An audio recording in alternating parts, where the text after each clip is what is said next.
देखो कितना दुर्बुद्धि, कलिहत जीव में कितनी मूढ़ता। थोड़ा सा हरिनाम करने के लिए उसका समय नहीं, नाना प्रकार दोष देते हैं, नाना प्रकार बहाना बनाते हैं, हमारा समय नहीं होता है। बेकार बात है, समय तो 24 घंटा है। समय होता थोड़ी है, तुम्हारा प्रयोजन ही तुम्हारा कर्म का प्रेरक होता है। जो जिस वस्तु में आसक्त है, जो वस्तु प्राप्ति के लिए उसके भीतर में चाहन है, वो वस्तु प्राप्ति के लिए वो समय निकाल लेता है, निकाल जाता है। समय होता नहीं है, समय निकाला जाता है। हम बार बार कहते हैं ये बहाना मत बनाओ, हमारा समय नहीं, तुम्हारा प्रयोजन बोध नहीं, इसीलिए तुम्हारा समय नहीं। कोई कहते हैं हमारा क्या करें बाबा, ऐसे कर्म चक्र में फंसी हुई हैं, माला करने का समय नहीं, जानते हैं लेकिन क्या करें, ऐसे मजबूरी है कि हमसे माला करना होता ही नहीं। बहुत कोशिश करते हैं, हाँ 4 फेरा तो करने का कोशिश करते हैं। वही 24 घंटा। और साधु के पास जाओ, भैया नमस्कार, हमारा माला छोड़ने का समय नहीं, उनका माला पकड़ने का समय नहीं, हमारा माला छोड़ने का समय नहीं।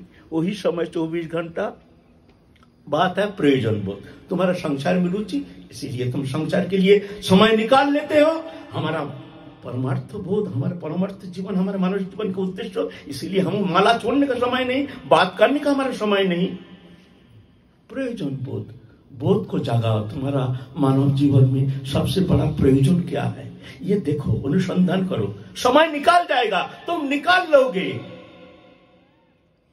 अभी अगर तुम्हारा ऐसा कोई कर्म आ जाए, कोई एक ऐसे फोन आ जाए, बहुत जरूरी है, अभी जाना जरूरी है, सब काम छोड़कर तुम अभी रवाना हो जाओगे। जरूरत पैसा नहीं है तो पैसा खर्च करके लोगे, गाड़ी नहीं है तो गाड़ी किराया करके लोगे। नहीं, अभी हमको जाना है। प्रयोजन बोध, समय निकाल रहे हो, अभी निकाल लोगे तुम, अभी रात में तुम निकाल लोगे। दिन के लिए इंतजार नहीं, अभी निकाल लोगे, निकालना पड़ेगा, जाना है, जरूरी। ऐसे ही हमारे मानव जीवन का सबसे जरूरी है परमार्थ। अगर इस मानव दोनों प्राप्त करके हमको परमार्थ प्राप्ति नहीं हुई तो मान लो बहुत भारी भूल हो जाएगा, जिस भूल के लिए ना जाने हमको अनंत का काल चक्र में कहां भ्रमण करना पड़ेगा। लेकिन इतना अचेत है हम, दूसरे की बात क्या कहें, हम अपने आप को कहते हैं अचेत है, कोई चेतन नहीं। खा रहे, पी रहे, आनंद ले रहे हैं, सब कहते हैं बाबा तो बड़ा आनंद में है। अरे क्या आनंद है यहाँ, परदेश परवास, स्वरूप विस्मृति, स्वरूप हरा सजन हरा, सब छोड़ करके हार करके आ करके संसार चक्र में एक शरीरधारी बन करके भगवत अंश होते हुए भी एक शरीरधारी, पंचभौतिक शरीरधारी बन करके हम माया चक्र में घूम रहे और कहते हैं आनंद है।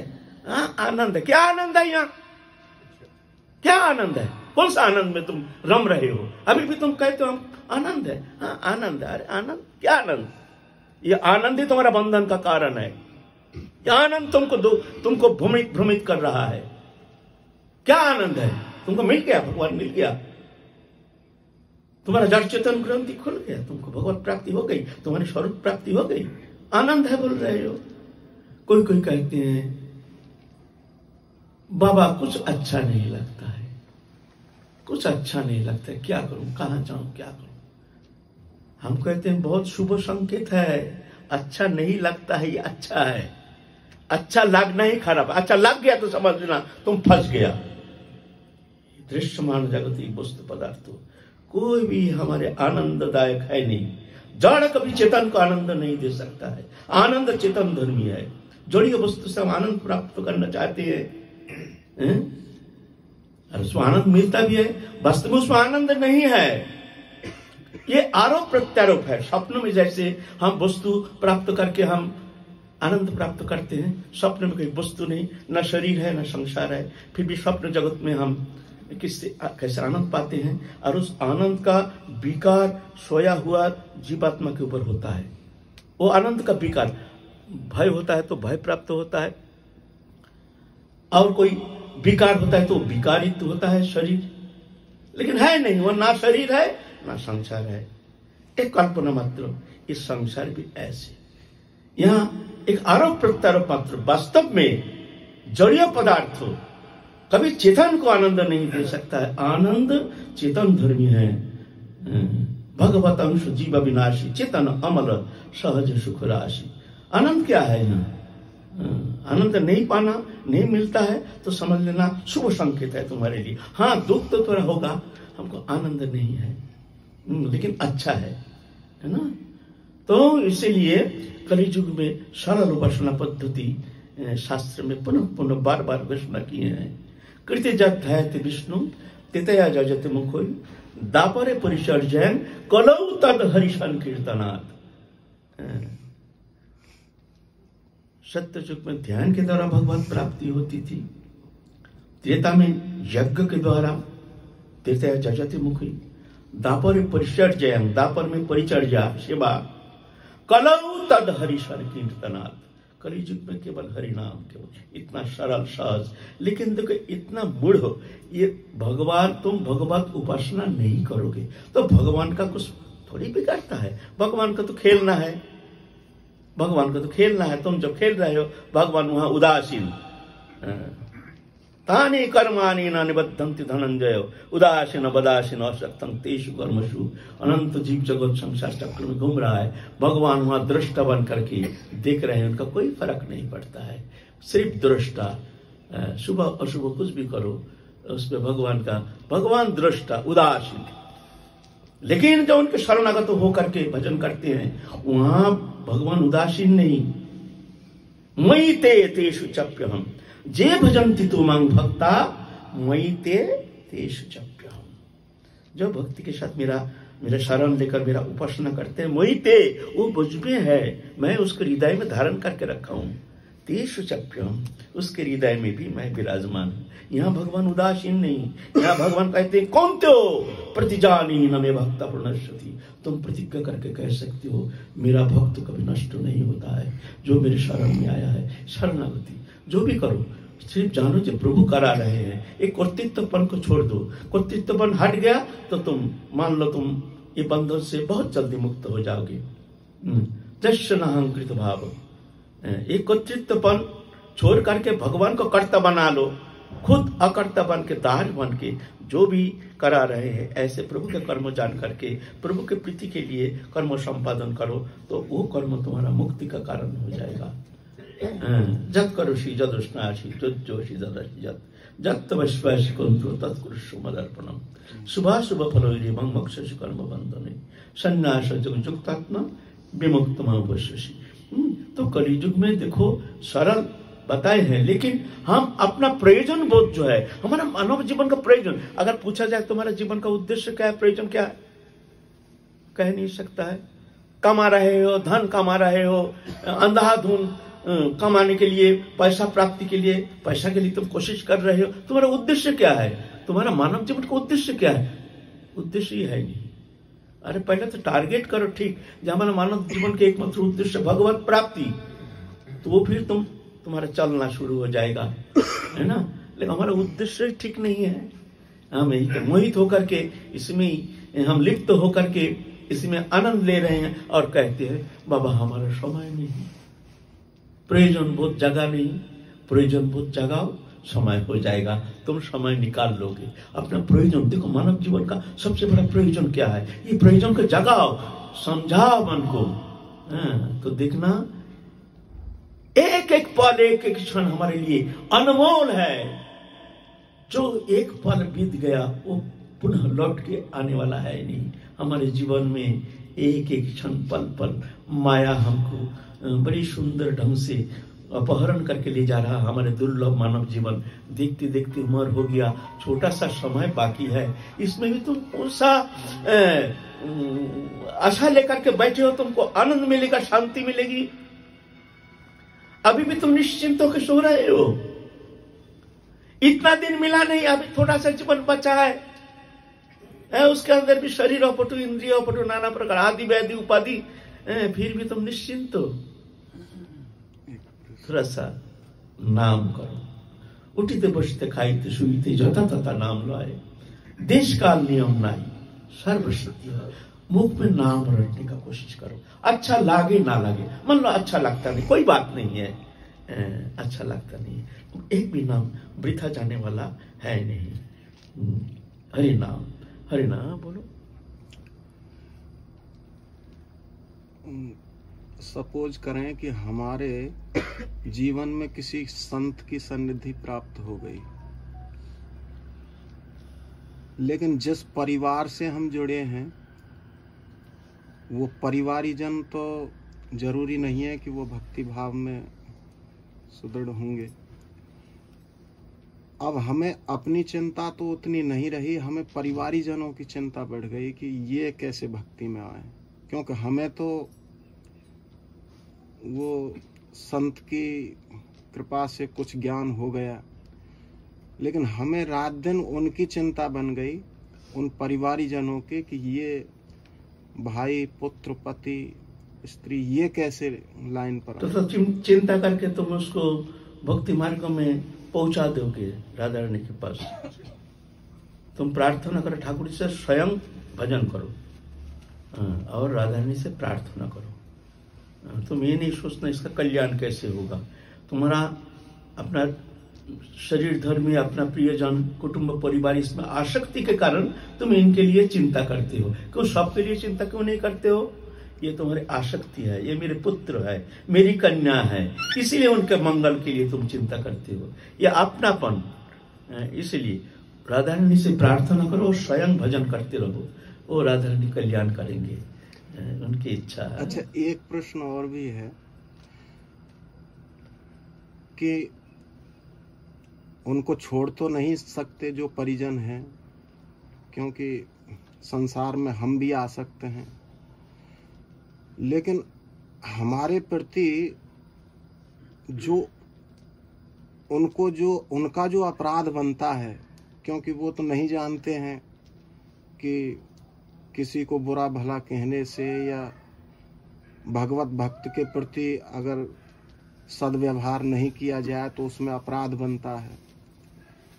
तो वो अपराध हमें पल पल हमें चिंतित करता है कि कहीं इनको अपराध ना लग जाए। वो परिजन जो अपराध करते हैं उनके अपराध में हमें बार बार ये चिंता बनती है कि कहीं इनको अपराध का ये कोई फल प्राप्त ना हो जाए या ये अपराध के भागी ना बन जाए। अरे तो ठीक है, चिंता होना अच्छा है, लेकिन इसके लिए हम क्या कर सकते हैं? हम उनको समझा सकते हैं और क्या कर सकते हैं, लेकिन चिंता करने का तुम्हारा कुछ ऐसे लाभदायक है नहीं। चिंता छोड़ के चिंतन करो तो तुम्हारा काम आएगा। भगवान कहते हैं तुम मेरी चिंता करो, हम तुम्हारी चिंता करेंगे। तुम सिर्फ मेरी चिंता करो, बस, और कुछ करने का जरूरत नहीं। बाकी जो भी करना है वो हम करेंगे। तुम सिर्फ तुम्हारा मन को हमको दो, बाकी हम सब संभाल लेंगे। अगर तुम तुम्हारी चिंता में व्यस्त रहते हो तो भगवान कहते हैं ठीक है, तुम चिंता करो, चलते रहो। एक बार क्या हुआ, एक धोबी कपड़ा धो के नदी के किनारे में सुखा दिया है कपड़ा, और एक साधु मस्ती में जा रहे थे, नाम करते करते करते करते अचानक को ख्याल नहीं, धोया हुआ कपड़ा के ऊपर पाम लग गया तो उसमें दाग पड़ गया। धोबी तो थोड़ा कुर्रो टाइप का था, बहुत नाराज हो गया, साधु को पकड़ लिया। देखता नहीं है हम कपड़ा धो के रखा है, तुम ख्याल नहीं, मारते मारते साधु को हैरान कर दिया। साधु ने तो नारायण नारायण नारायण, तो कुछ को कुछ कहते नहीं है, भगवान जो करते हैं प्रभु करते हैं, नारायण नारायण कहेंगे, हे प्रभु हे प्रभु। और वो धोबी मानने वाला है नहीं, धोबी तो पिटाई छोड़ता ही नहीं, नारायण नारायण नारायण नारायण।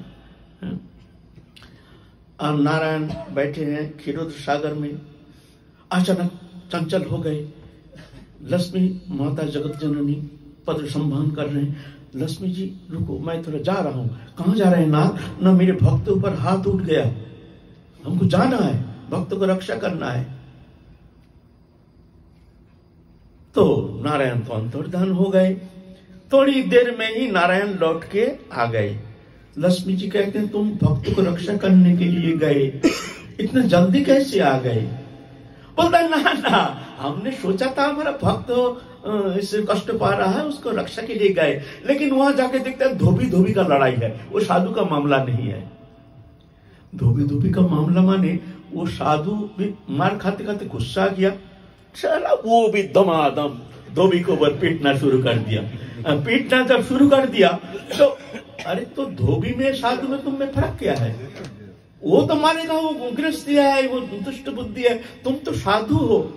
साधु कौन है? साधु चेहरा है, पोशाक है। साधु है गुण से साधु होता है। तितिक्ष कारुणिक शोणित सर्वदेही नाम अजत शत्रु शांता साधु साधु घोषणा। ये गुण जिनमें है वो साधु। साधु में और गृहस्थी में फर्क क्या है? स्वभाव में फर्क है, पोशाक में फर्क नहीं। पोशाक में एक दुष्ट भी कपड़ा रंगा लेते हैं, उन्हें दुष्टता के लिए सुविधा होती है। साधु जान करके कोई कुछ कहते नहीं है। तो आजकल तो बहुत सारे दुष्ट भी ऐसे, आतंकवादी भी ऐसे साधु बन जाते हैं। तो ऐसा नहीं, साधु तो गुण से होता है, संत गुण से होता है। संत अनपेक्षा मच्चित्ता प्रशांता समदर्शन निर्मम निरंकार निर्दंदा निष्परिग्रह। ये गुण जिनमें है वो संत है, चाहे गृहस्थ में हो चाहे कोई में हो। गृहस्थ में अगर ऐसे गुण हैं वो संत है, वो संत है। तो वो साधु भी क्रोध आ गया, वो भी दमादम मानना शुरू करते। भगवान के देखते हैं अरे वो तो दमादम वो पीटना शुरू कर दिया। तो हंसते हंसते नारायण आ गए हैं क्षीर सागर में। तो कहते हैं वो धोबी धोबी का लड़ाई है। हमने सोचा था जो हमारे भक्त के ऊपर कोई टॉर्चर कर रहा है, कोई कष्ट दे रहा है, लेकिन तो भक्त तो नहीं है, भूल हो गया। वो धोबी धोबी का लड़ाई माने वो भी धोबी हो गया जब हमारा, है ना। तो ऐसी बात है ना। साधु साधु जैसी होता है ना। तुम मेरी चिंता करो, हम तुम्हारी चिंता करेंगे। तुम जब तुम्हारी चिंता करोगे तो भगवान वहां उदासीन हो जाते हैं। चलो तुम चिंता करके कुछ करते रहो, जब तो तुमसे होगा नहीं तो मेरी शरण में आना, तो फिर हम देखेंगे, फिर हम क्या करेंगे। न तेषां शतत युक्तानां भजतां प्रतिपूर्वकं ददामि बुद्धि जोगं तं जेन मां उपजान्ति ते। तेषां शतत युक्तानां, सबको मैं बुद्धि थोड़ी देता हूं, लेकिन जो हर्षमय हमसे युक्त रहते हैं ददा, उनको मैं बुद्धि देता हूं। ददामी बुद्धि, सबको बुद्धि थोड़ी देता हूं। तो प्रभु आप बुद्धि, तुम्हारे भजन तो करने के लिए सब आए हैं, तो सबको तुम बुद्धि क्यों नहीं देते हो? बोलता हम कैसे बुद्धि देंगे, तुम्हें ये कैसे कहते हो? भाई वो तो अपने को बुद्धिमान मान रहा है ना। वो तो जानता मैं बुद्धिमान हूं, मैं ज्ञानी हूं, मैं ध्यानी हूं, मैं भजननंदी हूं, मैं त्यागी हूं, मैं ऐसा हूं, फलाना हूं, ढकना हूं। ये सब उपाधि है। हम कुछ नहीं जानते हैं, हम कुछ नहीं जानते हैं प्रभु। मोह से कन कौन कुटिल खल कामी, चाहे त नदियो ताहे बिसरायो, ऐसा निमक हरामी। ऐसे दीनता, वो हर स्थिति में अपने को दोष देखते हैं, दूसरे का गुण देखते हैं। और संसारी लोग क्या करते हैं? दूसरे का दोष देखते हैं, अपना गुण देखते हैं। ये है फर्क। पोशाक का फर्क नहीं, चेहरा का फर्क नहीं, फर्क होता है ऐसी विचारधारा का। तो तुम जब भगवत चिंतन करोगे, भगवान तुम्हारी चिंता करेंगे। ऐसी बात है ना। मन मना भवो मत भक्तो मत जाज मन मनुष्य गुरु ममे वश्य शतंग ते प्रतिजाने प्रिय हसी में। मैं प्रतिज्ञा करके कहता हूं तुम हमको अवश्य प्राप्त करोगे। मन मनाओ, तुम्हारा मन को हमको दो, कुछ नहीं चाहिए, छप्पन भोग नहीं चाहिए, घर छोड़ के जंगल जाने की आवश्यकता नहीं है। जहां रहो, जैसे भी रहो, कुछ भी करो, मन को हमको दो। ये मन को संसार को देना नहीं, किसी को देना नहीं, ये मन को सिर्फ हमको दो, तुमको परम मंगल हो सकता है, हो जाएगा। ऐसे है ना, तुम्हारा मन को हमको दो। भगवान कहते हैं तुम्हारा मन को हमको दो, बस। जय जय श्री राधे श्याम। अच्छा, निष्कर्षण नहीं निकल पाए, क्या वो परिवार वालों का दोष लगता है? परिवार वालों, अरे परिवार वालों का दोष लगे ना लगे वो हमको देखने का समय नहीं है। हम उनको समझाएंगे, हम उनको कोशिश करेंगे जो सही उनके मन में कोई गलत भावना ना आ जाए ऐसे। लेकिन इस विषय हम चिंतन ही नहीं करेंगे। इस विषय में चिंतन ही नहीं करेंगे। प्रभु जो करेंगे, प्रभु से प्रार्थना करो, प्रभु मंगल करो, सबका भला करो, बस आगे हमारा ड्यूटी खत्म। तुम कुछ नहीं कर सकते हो, जो करते हैं प्रभु करते हैं। ईश्वर सर्वभूतनं हृदय अर्जुन तिष्ठति भ्रमयान सर्वभूतानि यंत्र रूढ़ माया। भगवान माया के द्वारा सबके भीतर रह करके यंत्र रूढ़ पुतला जैसे नचा रहे हैं। तो क्या करेंगे? जीव के हाथ में क्या है? बोलते कुछ नहीं है। तमेव शरणं गच्छ सर्वभावेन भारत तत्प्रसादात् परं शांति स्थानं प्राप्स्यसि शाश्वतम्। तुम सर्वत भाव से उनके शरणागत हो जाओ। तत्प्रसादात्, उनकी कृपा से, तुम्हारे चेष्टा से कुछ होने वाला है नहीं। तत्प्रसादात्, उनकी कृपा से परम शांति पद तुम प्राप्त करोगे। जय जय श्री राधे श्याम।